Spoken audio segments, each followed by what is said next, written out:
देखी का राम लखन दुनु भैया जनक जी मोहित भेला ना। देखी का राम लखन दुनु भैया जनक जी मोहित भेला ना। जनक जी सुनु विश्वामित्र कह मांगे दुनु बालक। कहत जनक जी सुनु विश्वामित्र कह मांगे दुनु बालक। कहाँ सैला यो दुनु बालक। कहाँ सैला यो दुनु बालक।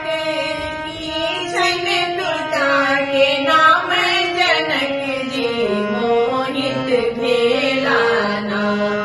देखी का राम लखन दुनु भैया जनक जी मोहित भेला ना।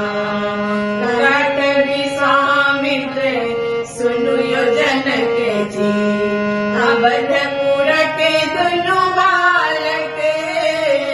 कहत विश्वामित्र सुनु यो जनक जी अवधपुर के दुनु बालक। एला अयोध्या का दुनु बालक।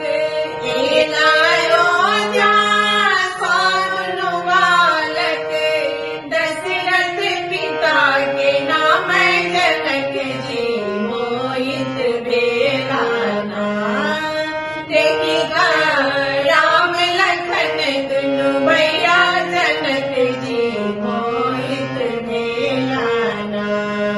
करत जनक जी सुनु यो विश्वामित्र बालक दुनु नारायण। कहत जनक जी सुनु यो विश्वामित्र